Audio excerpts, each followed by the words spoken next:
Welcome to the Faith and Liberty Talk Show, where faith and liberty meet. Our host is Dave Garrison from Ohio Christian University, a longtime Fortune 100 company top executive and a former U.S. congressional candidate from Texas. Our goal for the Faith and Liberty Talk Show is to give you an opportunity to listen to interviews and discussions with significant authorities and experts on subjects related to Christians engaging in the civil and political arena. The mission of the show is to give you real information and not sound bites that you can really use. We have a website for the show, faithandliberty.org. At this website, you can obtain more information about the show, our guests, subscribe to our newsletter, and become a friend of the show, and like us on our Faith and Liberty Facebook page. You can also access all of our previous shows. Please keep in mind that the Faith and Liberty Talk Show exists only with the generosity and support of our listeners. If our show is of value to you, we would appreciate you visiting our website, faithandliberty.org, and donating to the show. Now, let's begin today's show. Thank you for joining us.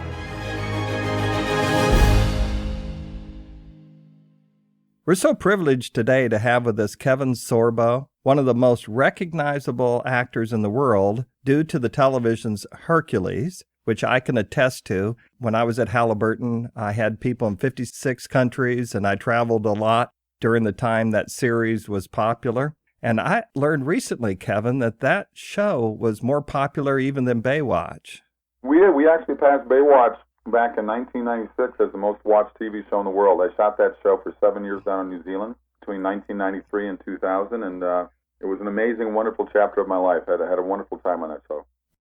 Kevin was the star in Gene Roddenberry's Andromeda, and one of the reasons we're talking to Kevin today is he's the star of the movie God's Not Dead. Kevin is married to actress who many of you'll know, Sam Sorbo, and she was a model and actress. I think she was with the Ford modeling company, wasn't she? Yeah, that's who she was with out of New York, but she spent some time in Europe as well. And we interviewed her just a couple months ago and really enjoyed the interview. And we highlighted her book, The Answer, Proof of God in Heaven, which I think, Kevin, is a great compliment to your movie, God's Not Dead. Yeah, there's no question. It fits quite well with that. I must admit, Kevin, before we get really going here, that preparing for this interview was a little tough. Usually I'm talking with politicians and church leaders, pastors, authors, and I know you're an author, and I usually feel pretty comfortable with the material. However, you're quite the multifaceted guy. I wrote a column for the Gannett News, weekly news column, and I called the American farmer the Renaissance man because of all the various things that they had to know and do and understand. In some ways, isn't an actor of your prestige a Renaissance man? Well, you're your own business person, really. The product you're selling is yourself. So, you got to get out there and you got to hit the pavement. And I tell people I'm a 13-year overnight success. I put my time in, and I went through my years of rejection, but I never gave up the faith that I was going to have a successful career in this business. I got hooked on it very young, and it's like a drug in a way. And it's there's so many things that are wrong with Hollywood, but there's things that are wonderful about it too. And for me, the happiest times I have is when I'm actually working on the set to be surrounded by all these creative people. I love doing that and love being part of that team. Well, it always helps to do what is your passion, and it shows. It shows in your acting, and it shows in your life. You're someone who's overcome lots of diversity, and in the process become one of the most highly recognizable actors on the globe. Do you ever feel, I guess this is the way I can put it, that your life is almost like a movie script itself? It certainly could be, just from all the things that I've had to go through. But most actors can write the same book. We all have to go through the same hurdles and hoops and doors being slammed in our faces. But I have an extra bit added to mine because I did have the success of Hercules. But during the ending of the fifth season of that show, I was having kind of a lot of problems with my left arm and left shoulder. Couldn't quite figure it out. But before we had a chance to really dive into the problem, what ended up being something I was kind of putting off was pretty huge, where I had an aneurysm in my left shoulder that completely opened up, sending hundreds of clots in my left arm. But unfortunately, 3 of those clots went in my brain, and I suffered 3 strokes. Yeah, and didn't that happen during the time a chiropractor was working on you? And I thought I heard a little story about that. Yeah, I was just coming back from season 5 on Hercules, and I was about to do a big countrywide tour, a promotional tour for my movie Cull the Conqueror. Cull was the father of Conan the Barbarian, so it was Universal Studios action movie dealing with that, that sort of barbarian times. And I went to tell my doctor in Beverly Hills, and he found a lump in my shoulder, and he said, "We got to check that out." Mm-hmm. Kind of freaked me out a little bit. I went to see my chiropractor, and in the 8 years I've been going to this guy, he'd never cracked my neck. And I'm laying there on my back, and for some reason a voice inside my head says, "Don't let him crack your neck." And I thought, well, what? I looked up the doctor. Did you say something? He said, "I was saying," because the voice was very loud. And he said it again, "Don't let him crack your neck." And I was thinking the whole time while he's working on my shoulders and sort of massaging my neck a little bit, I said, "Why am I hearing this voice telling him not to crack my neck? He's never cracked my neck in 8 years. He knows I don't like my neck cracked. I mean, I request that, do not crack my neck." Yeah, so I do too. why am I hearing this voice? And all of a sudden, he cracks my neck. And within minutes, I suffered the strokes. And they found out that the aneurysm was so close to the main artery that feeds into the brain, it forced 3 of those clots to actually go up the other direction and cause the strokes. Well, I understand you've fully recovered from all of that, and we praise God. It was 3 years of not a lot of fun for me, but yes, I have recovered. I passed every physical I can think of. I finished the last 2 seasons of Hercules. I finished, the next 5 years of Andromeda, and the last 9 years I've shot about 50 movies. So I think I've recovered, and I've been very lucky to be able to say that. I got to tell you, because I know what could have happened. Well, listeners, I have the book that Kevin has written. Did you write that with your wife? Yes. She was very huge and instrumental in making me get that book out there. So. Well, she's a good writer. I've read, of course, as we talked about The Answer, Proof of God in Heaven, and I think she does have some skill in that. But listeners, the title of the book is True Strength, My Journey from Hercules to Me. And I think you'll really enjoy that book. I've been reading it over the last few days, getting prepared for this interview. And it is a good, easy read, but there'll be times that you'll have to set it down and think for a while about it. So I think you really will enjoy it. Do you think that health problem caused you to evaluate your life in new ways, maybe? Well, actually, the title of the book is My Journey from Hercules to Mere Mortal. It was kind of a play on the fact that I was playing a demigod on television. So it's sort of a pun on those words. And actually, True Strength was sort of an additional play on the words of, because Hercules, was a sky strong, strength of 100 men, and I was just basically an actor playing Hercules. So the true strength really comes within yourself, finding the true strength within yourself to get over the things that can happen in your life that we're all going to face one day. We're all going to hit that roadblock, and how do we react to that when we get it? But as far as strengthening my own resolve and strengthening my faith with God, that it was certainly instrumental in making me reevaluate what's important in my life and what's not important. Particularly your faith, maybe? Yeah, and we all talk about, if you don't have your health, that's the most important thing. I mean, we sort of take that for granted at times until something like that comes along. So sure. But I certainly I've always been a Christian. My whole life. I think there was certainly time during my teenage years where I sort of reaffirmed that faith, where I was more mature to really understand a little bit more about religion and God and all the Bible. But that was testing for me, because I was frustrated because my career was really on a high note and things were rocking and rolling, and I was being geared up to be the next big action star in movie theaters, and that put everything on hold for me. So I was frustrated on one hand and grateful to still be alive on the other hand. But the health problems I had for the next couple of years after those strokes were brutal, and it was tough. And I remember those first few months, I railed against God and blaming the world. And I learned quickly that, this is pretty much what most people do. Look what's going on in our own country. We always point fingers at everybody else for their failures in our life. And, it's your fault I wasn't successful. The reason that we're not successful is that person in the mirror. Just look in the mirror. If you have problems in your life, look in the mirror. That's where the problems start. It's not somebody else's fault. And if you're unhappy with your life, unhappy with your job, unhappy with anything that's going on in your life, well, then change it. But people are afraid of change. People have a lot of fear that controls themselves, and people are afraid of failure. And the most successful people I've ever met in my life are people that failed over and over again and use that as a positive instead of a negative. What is that old quote? It's not how many times you get knocked down, but how many times you get back up. Oh, true. It maybe sounds trite, but it's really true. Yeah. Well, let me tell you, listeners, I heard about this God's Not Dead from Kevin's wife, Sam. She was telling me about it when we were interviewing her. And so the next day, I grabbed my wife. We went up to Columbus, Ohio, in a great big movie theater. It's one of the biggest ones I've ever been in. We went at 4:30 in the afternoon, and we get our popcorn, and we walk in, and I look, and the whole place is packed at 4:30 in the afternoon. And I look around because I'm thinking, is this just a bunch of church youth groups or whatever? And I saw, no, it was 2 or 3 people here, 2 or 3 people here, and I did not see one group. And I said, something special going on here. So here's the question, Kevin. Has the popularity of God's Not Dead caught you by surprise? Because I saw the box office. I looked at it yesterday, and it was over $55 million for a $2 million movie. I know. It's amazing. And, it's, I guess, on one hand, it's got me surprised it's been this big of a success in theaters.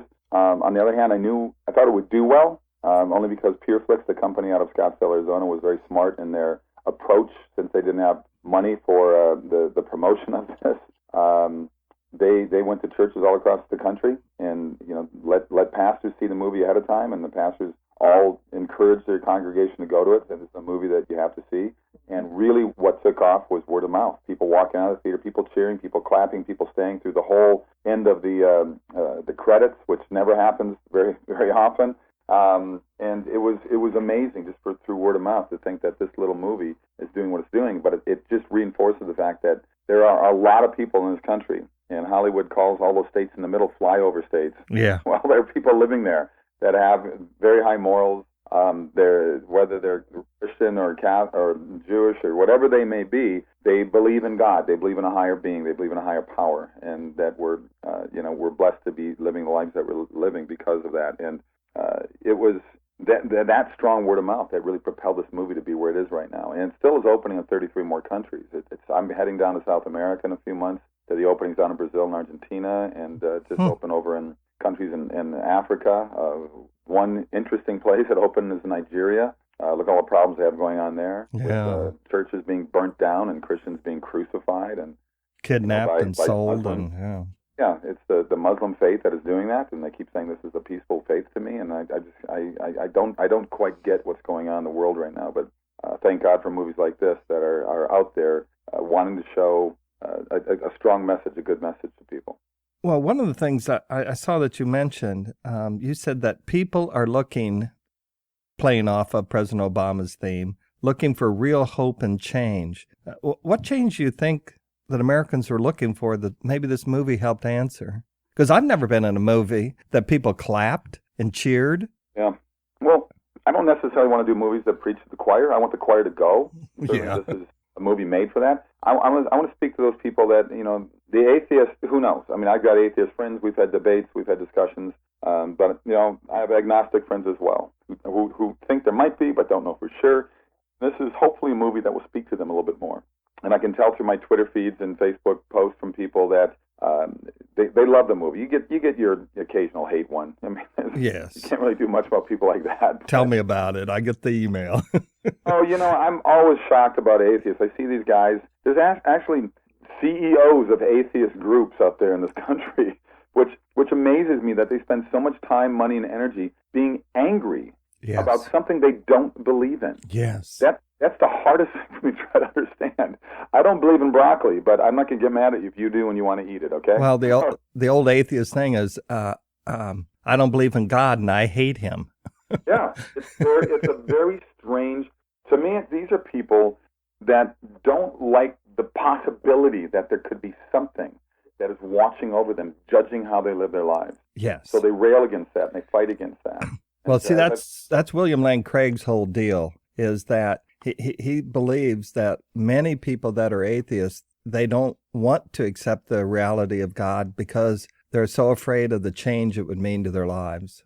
Yeah. And a lot of these people, are miserable. Not all of them, but many of them are. I see the anger. I mean, like I said, I know atheist people, and I see the anger and and the hatred on the, and I go, wow, what a way to live your life every single day. It has to be exhausting, not to just enjoy, a beautiful day, a butterfly, the stars at night. I mean, to me, I'm sorry, there's something far greater than us to put us all together. So, as I've said before, if I'm wrong, I've lost nothing. But if I'm right, I gained everything. So it's...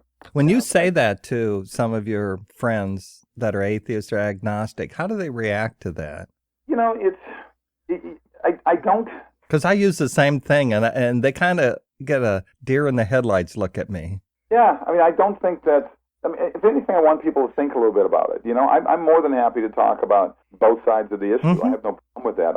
I don't get angry and mad at people for not believing in God. If anything, I feel a little sorry for them and sad for them. But I'm not a street court preacher. I'm not a Bible thumper. I believe my own way. I guess I'm quiet about it. It's probably not a good thing to be, but I'm not quiet as you and I are talking about it now. And if I meet somebody in a set that hates God, I'll ask them why. So I don't hide from the fact that I'm a Christian. But I've certainly seen the repercussions it's brought me, and certainly more recently over the last 4 or 5 years when I've been doing more of these faith-based movies, that Hollywood is certainly excluding me from reading for parts in movies and TV shows now. Yeah, I heard you say that on Bill O'Reilly's show. And, of course, he wanted to go to the parties, not getting invitations to the parties, which was not the point, but I thought you made the right point. Since you brought that up, let's talk about that for a minute.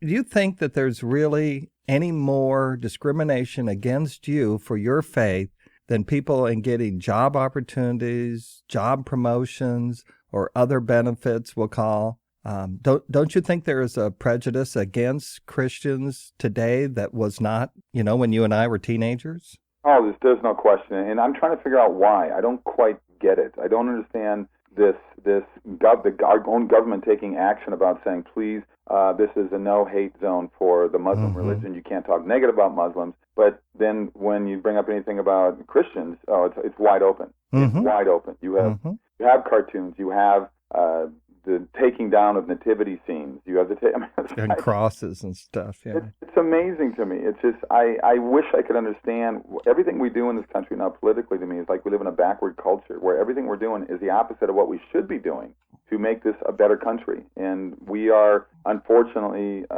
we're falling apart. And I hear more and more people saying they want to leave, they want to move, they want to go different places, different countries. Yeah, oh yeah. I know New Zealand, Australia, and countries like that are getting more and more people moving out there.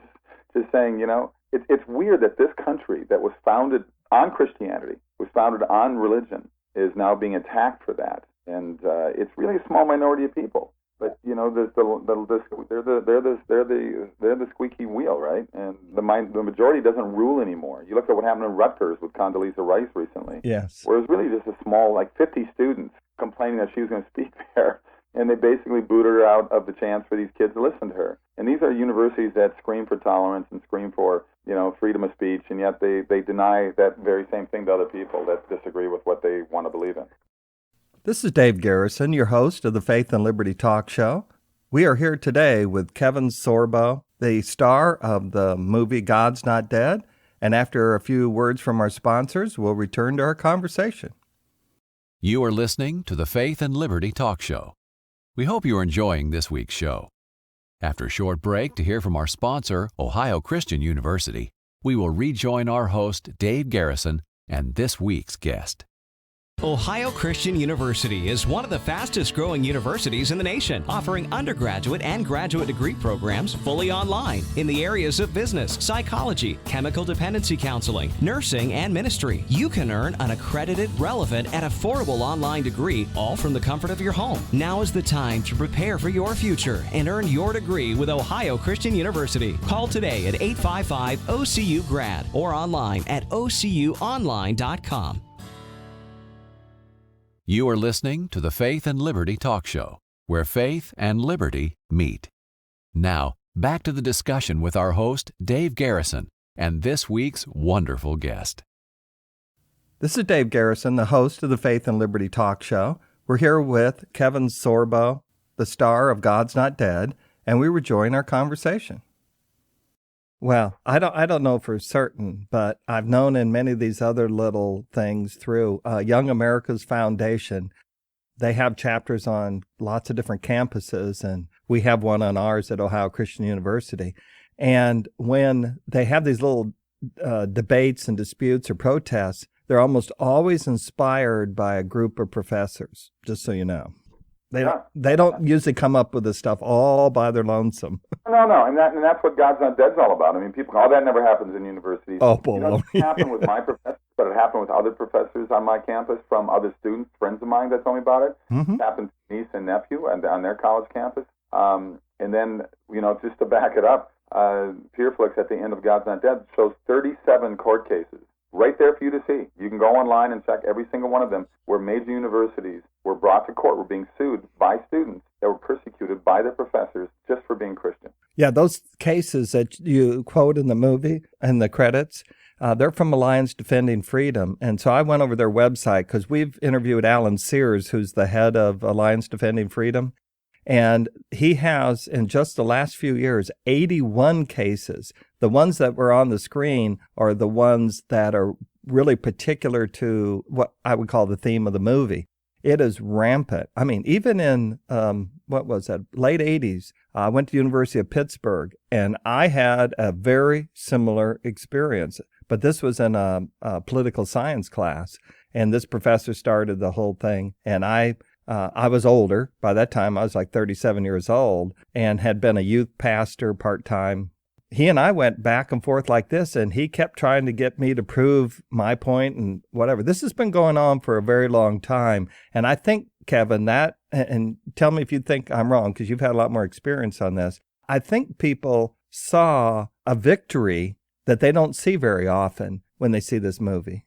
Oh yeah, there's no question about that. I mean, like I said, people are clapping and cheering, and it's amazing. It's amazing what the movie's done. Because we get a lot of students at Ohio Christian University. In the last 6 years, we've grown from 385 students to 4,100 students. So it's just been a remarkable growth.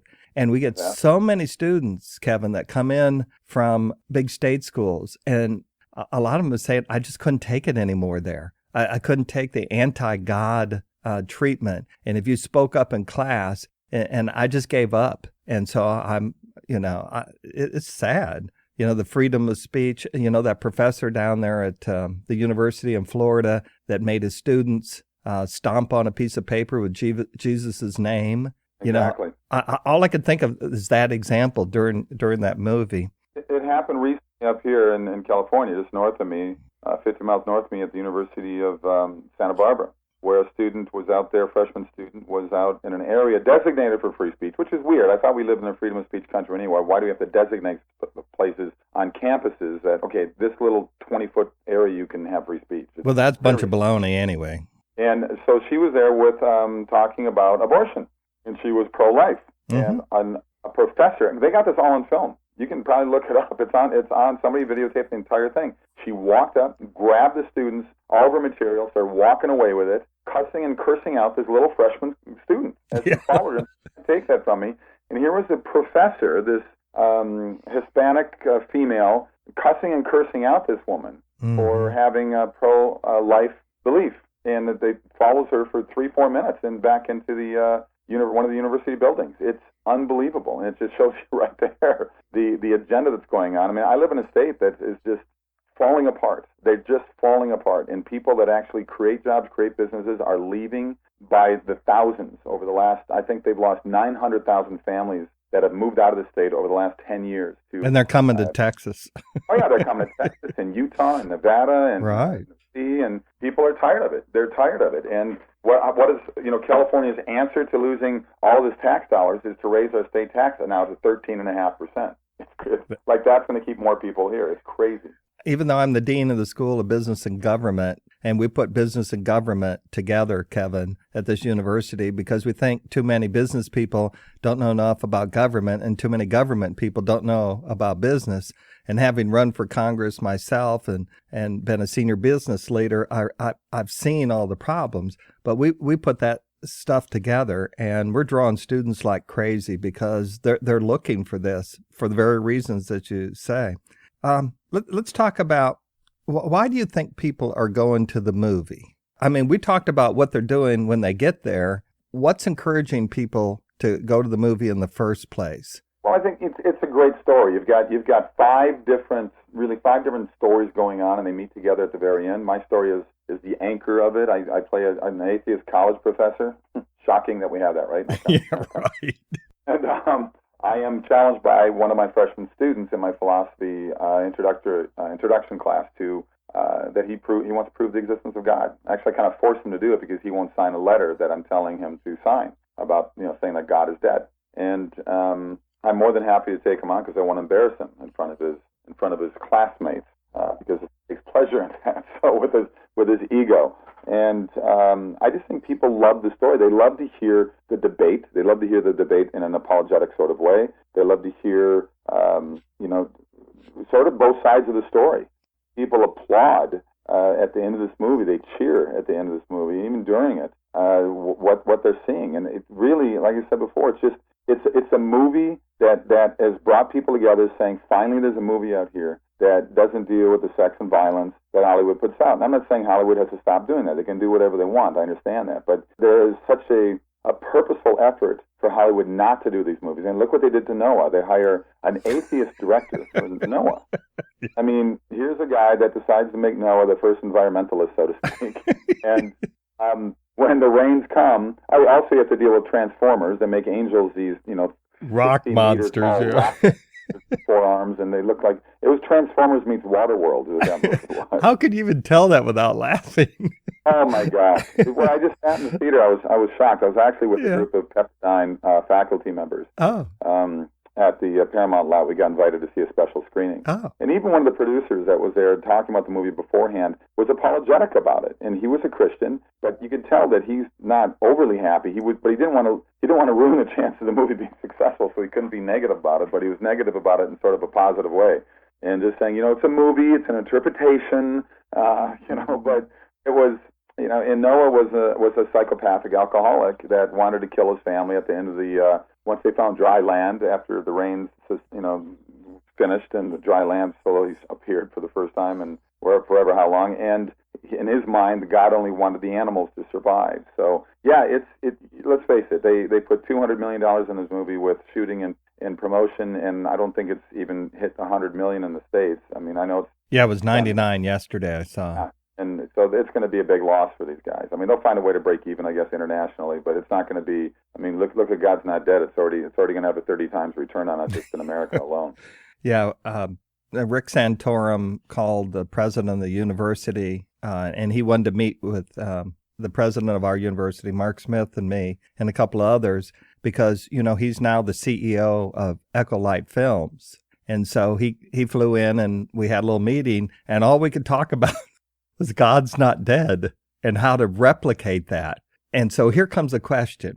I'm just going to say it this way. The quality of most faith-based movies that I've seen in the past is pretty poor. The acting's not that great. A lot of cheesy lines. But the thing I thought about God's Not Dead, and I kept saying to Santorum, you have to have the right script and you have to have the right actors. Look at God's Not Dead. Don't you think that was high quality? I mean, you assess movies and whatever. What do you think of the quality of the acting and the script in God's Not Dead?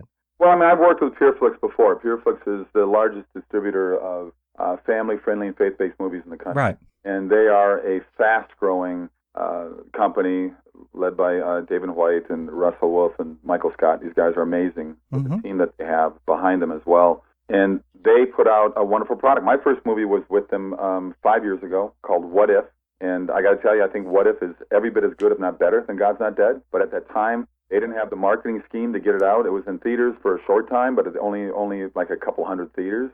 God's Not Dead was at over 2,000 theaters at its apex. It's still at 1,300 right now in week 8. But What If? I'd highly recommend your followers to check out that movie. It's on Amazon. It's on Netflix.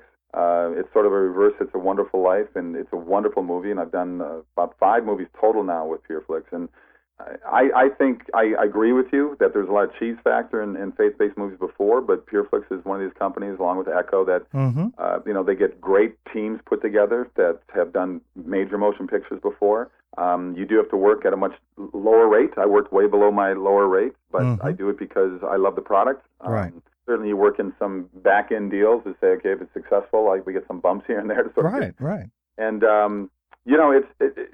the quality of these films coming out have done very, very, very well. You got Mom's Night Out that opens this weekend here with Patty Heaton and Sean Astin, and you get more and more movies like this coming out that are shot great. I think technology has made it easier to get better quality work because cameras are cheaper now that shoot as great as best cameras in the world, and so you're going to get more of these out there. And Hollywood is finally paying attention, though. They really are. They're going to realize their mistake with God's Not Dead, and they might be a little reluctant about it, but it is called show business, and I think they realize they got to use the business side of that eventually with the faith-based crowd, because there's a huge audience out there they're forgetting about instead of putting out all these R-rated movies. And I'm not a snob towards that. I go to R-rated movies. I'll admit to that. So I like the storyline, what I'm curious what it's about, but there's just so many movies out there that are frustrating for people that are that want to see movies that their kids can see. And if you look at the history of Hollywood, the top 100 movies of all time, the vast majority of them,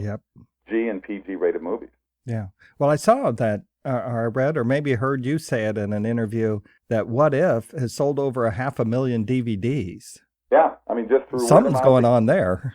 It's just word of mouth there. It's just people find out about it and they hear about it and they want to see it and they go, "My gosh, you got to see this movie." I do these little Comic-Con appearances to promote projects I have coming up, and so many people walk up to me at these shows and say, I just saw What If. I love it. I thought it was fantastic. Or right now, of course, God's Not Dead. I'm getting stopped every day by, a dozen people, no matter where I go, whether it's a supermarket, post office, or just going to the gym to work out. I get stopped by people coming up to me saying, "I saw God's Not Dead. Keep up the work. That was amazing, amazing movie, and really love what you stand for." And, there's a lot of support out there as much as there's negativity. There's actually more support.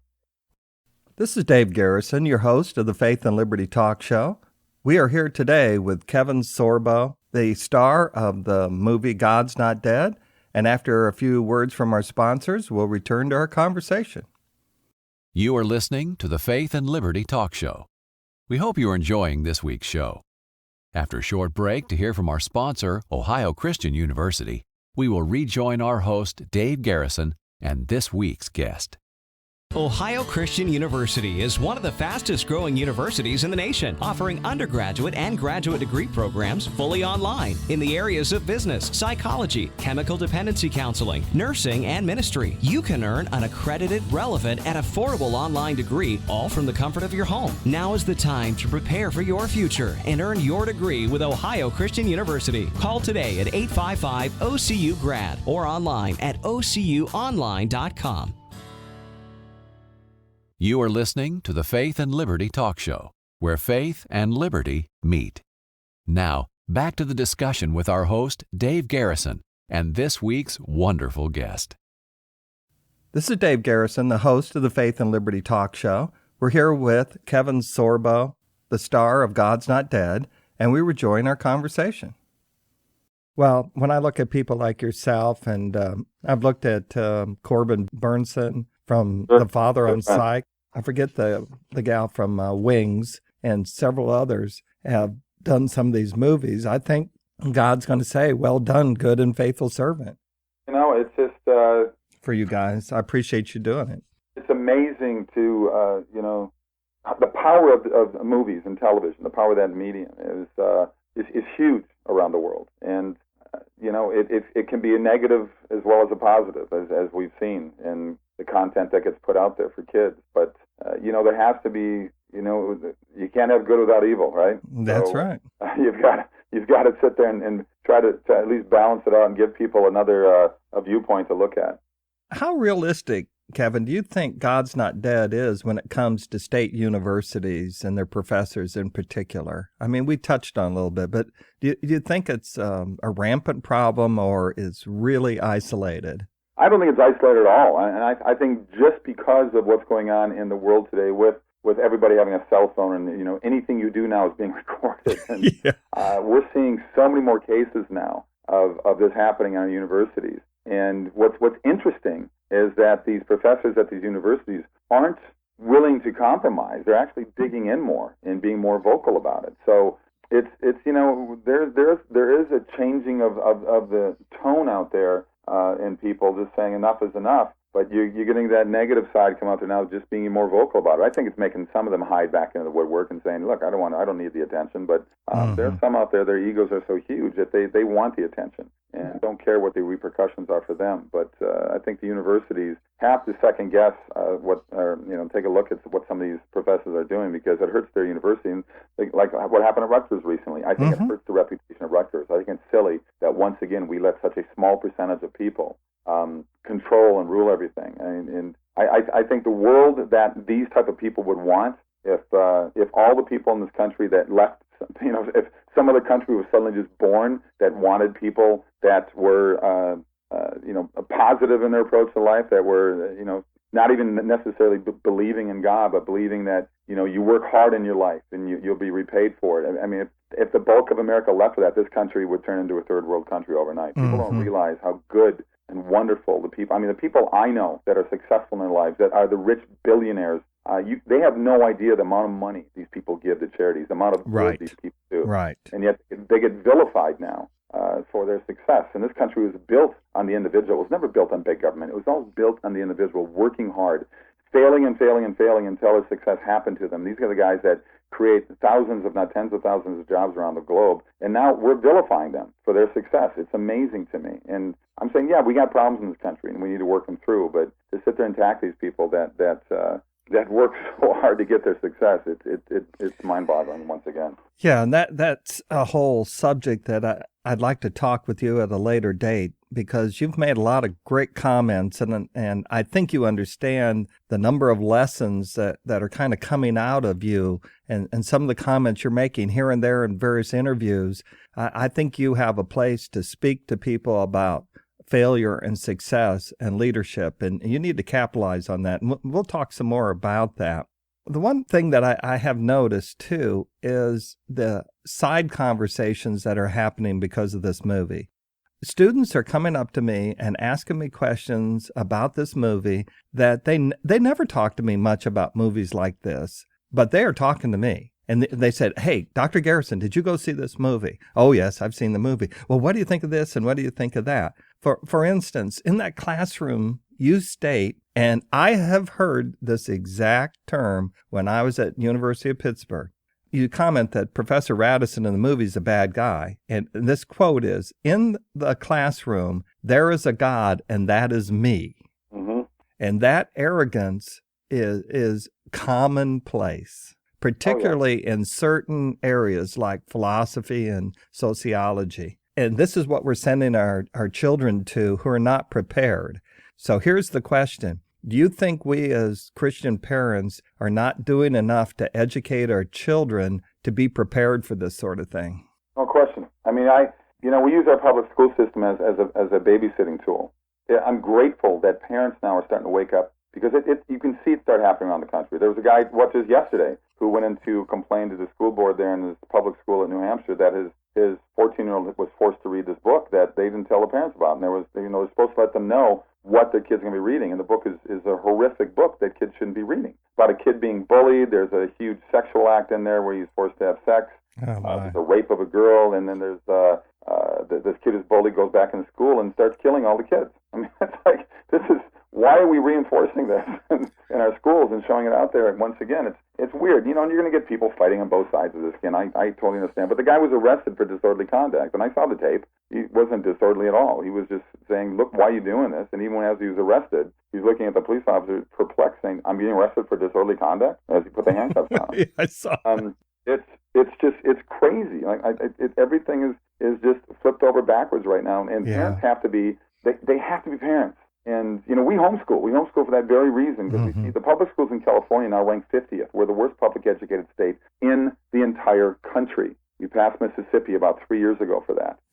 And yet we keep reelecting the same people over and over again to office. I mean, we've had the same people in office now for 25 to 30 years, and this state's been getting worse and worse every single year. And it's that definition of insanity, right? Doing the same thing over and over again, expecting a different result. So I'm seeing that happen in my own state here. And parents have to understand that they have to open up a chain of dialogue with their kids to be honest with them and say, look, we want to know what they're saying in schools to you, what they're doing. And if you feel uncomfortable and strange in any way about anything, please just tell us. Just tell us so we know what's going on, because we're sending these kids to these public schools. And I'm not saying every teacher is horrible. Of course not. I grew up in that world. My dad taught for 35 years in junior high. Yeah. So, I grew up in that world and grew up with nothing but teachers as friends to my parents and their kids friends to me, and they still are to this day. So, but it's. But those teachers back then, Kevin, we would go to class and they would tell us about the Sunday school lesson that they had on Sunday. Yeah, sure. And they're not about to do that now.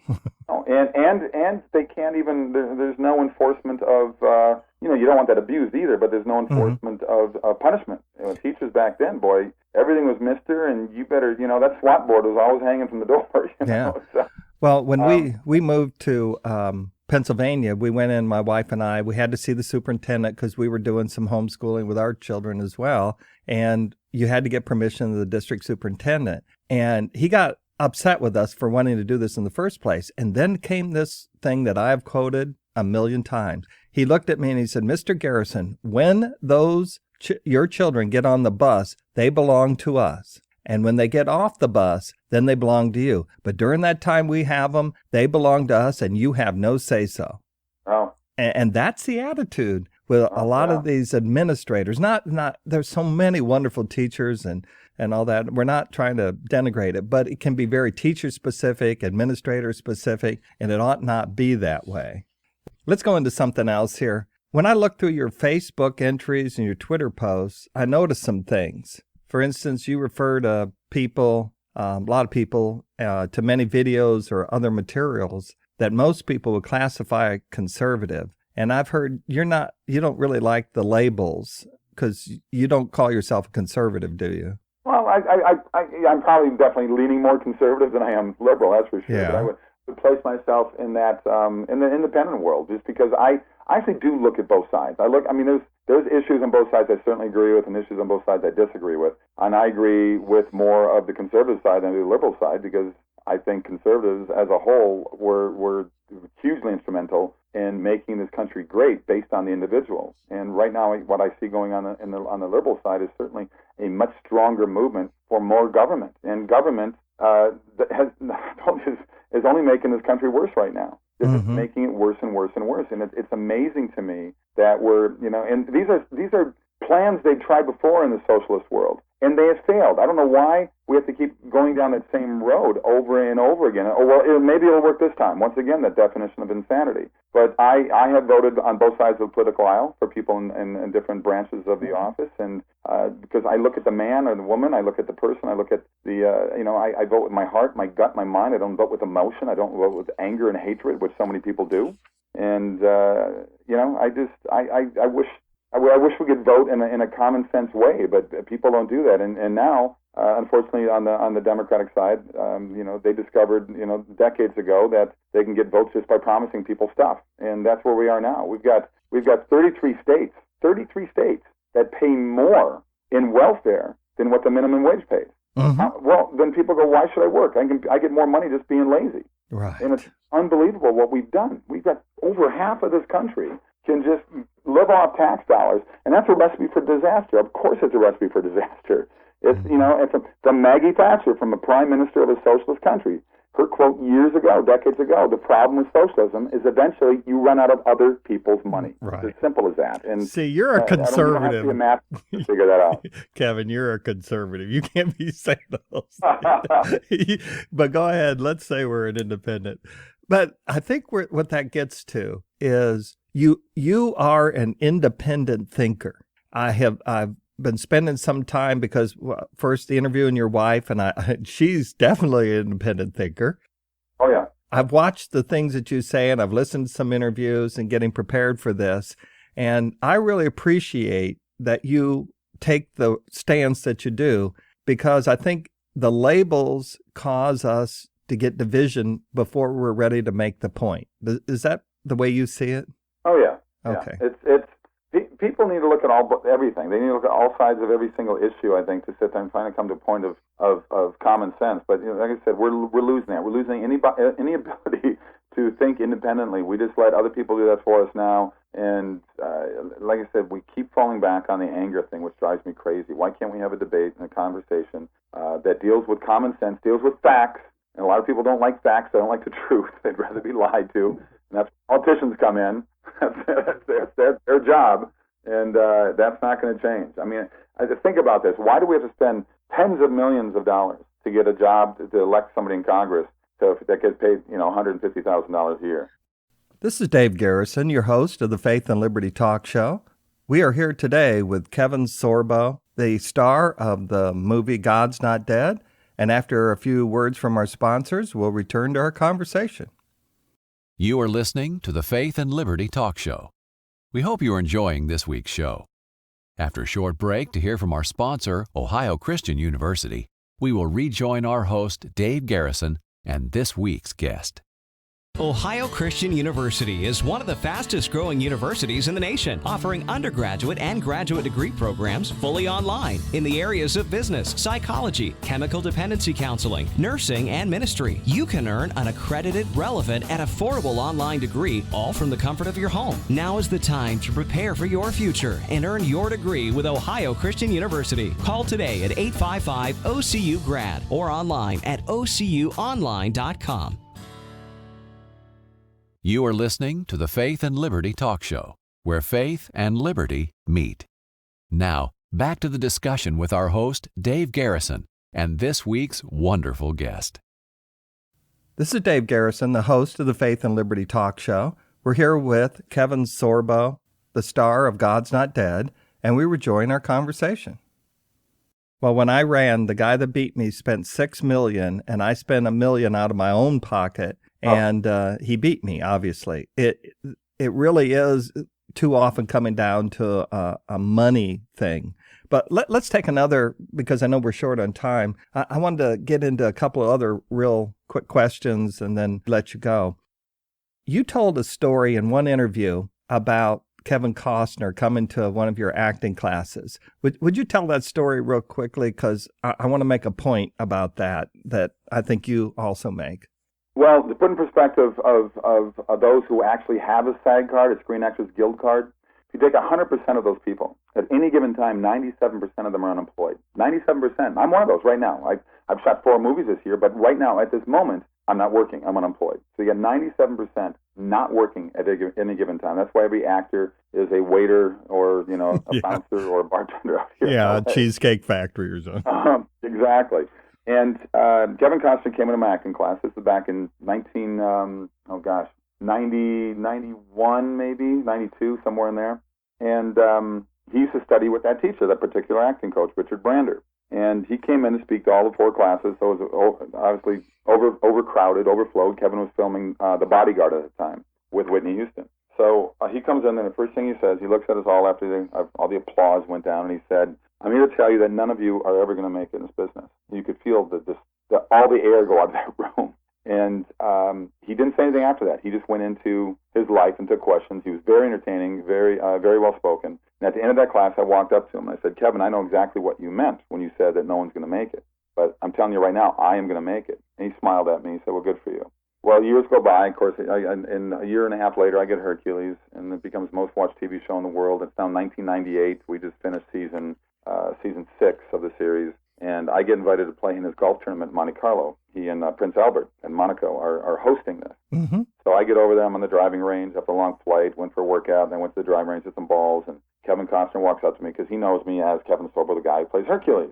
And he walks up, Kevin Costner, so nice to meet you, and thank you for coming on. I said, Kevin, we actually met once before. He said, we did. And I said, yeah. Do you remember Richard Brander? He goes, yeah, I remember Richard Brander. He used to be an old acting coach of mine. I said, well, I studied with him years ago, and you came in to speak to our class while you were doing The Bodyguard. He goes, yeah, I remember that. And I said, and the first thing you said was you told the entire class, none of you are ever going to make it. Before I could finish it, he looked at me and goes, wait a minute, you're the guy who came up to me into the class and said you're going to make it. You remembered it.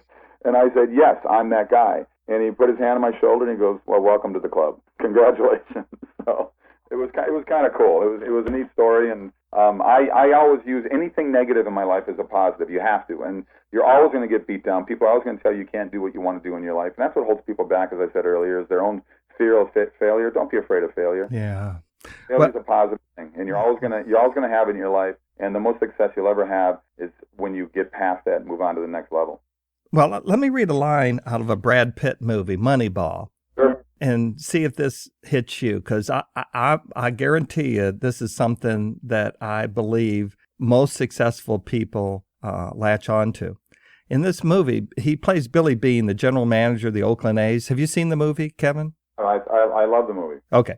And he says in this movie, I hate losing more than I even want to win. Yeah, I get it.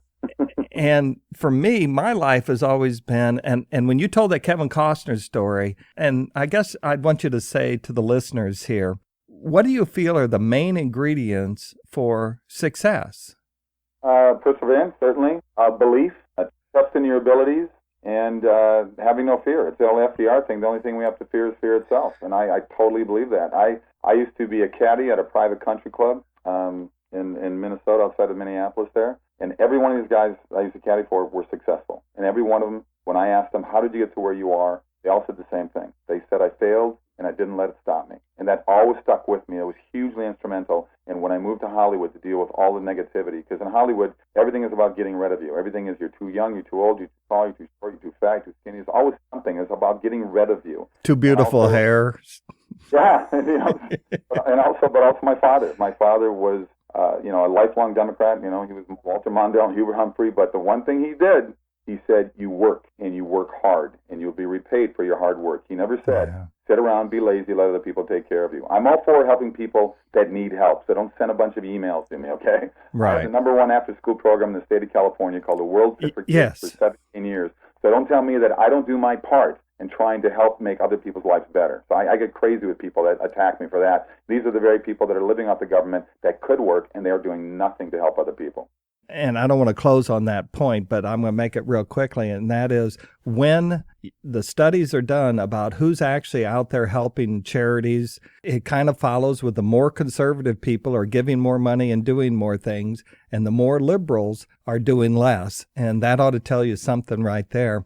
But you are a real inspiration to people, because it's not easy, as you know, being in that industry and doing it for any length of time. You might have a success and then that's that. But to have continued the way you have is really a wonderful thing. But I did want you to talk about maybe a tiny bit more about the charity, the foundation, and how successful that's been and what it's doing, if you could, before you go. Yeah, sure. I mean, I since 1997, it's called the World Fit for Kids. We're up to 12,000 students now. That's all we can handle with our, everybody's on a budget. We're a nonprofit. We would love to have another 12,000 in there, but, like everything else, it all comes down to money. But we're a 3-hour program after school, dealing with physical fitness, dealing with education, dealing with life choices, and we're hugely successful. And in a school district, LA Unified, which has a 54% dropout rate starting as low as 5th grade, the 12,000 students that we have are 98% graduation rate and a 67% higher GPA. I go to D.C. once a year to meet with Congress members. Every year all I do is get a pat on the back. 17 years later, we should be in states all across this country. And they say they're going to help, say they're going to get this help me get the program going in other cities, and nothing ever happens. There's a very strange, purposeful dumbing down of the kids in our country, and it's very evident within this new Common Core that's come out right now. We want to celebrate mediocrity, which is just sad to me. So yeah. I'm very grateful for this program and what's done for the students that are enrolled, and I wish we could get it to other places. And go to worldfitforkids.org, and they can find information. And what is your next movie in the theaters going to be? Hopefully the next one will be The Secret Handshake. I've actually got about 10 movies in the can, so I don't know when or how they're coming out, but I know The Secret Handshake we're trying to get out by September, October. It's written by Howie Klausner, who wrote the wonderful screenplay movie, with Space Cowboys with Tommy Lee Jones. Oh, yeah. That's a good movie. It's a very funny family comedy. It'll be a G or PG for sure. And it's just, anybody who's ever been a parent in their life will totally love this, and kids can go see it as well. It's a wonderful, touching comedy, semi-drama, but mostly it's family-friendly, which I think people will enjoy this movie. Well, I have a million more questions, but we've run out of time, and I just wanted to thank you for following God's will in your life and being on the show. All right. I appreciate being here. Thanks for your time. On behalf of our host, Dave Garrison, I'd like to thank you for listening to the Faith and Liberty Talk Show today. For additional information about the show, please go to faithandliberty.org, where you can access previous shows, like us on our Faith and Liberty Facebook page, and access other resources. Please keep in mind that the Faith and Liberty Talk Show exists only with the generosity and support of our listeners. If the show is of value to you, we would appreciate you visiting our website, faithandliberty.org, and donating to the show. The opinions and comments represent the views of our speakers and may or may not represent the views of Ohio Christian University. May God bless you, and thank you for listening to our show.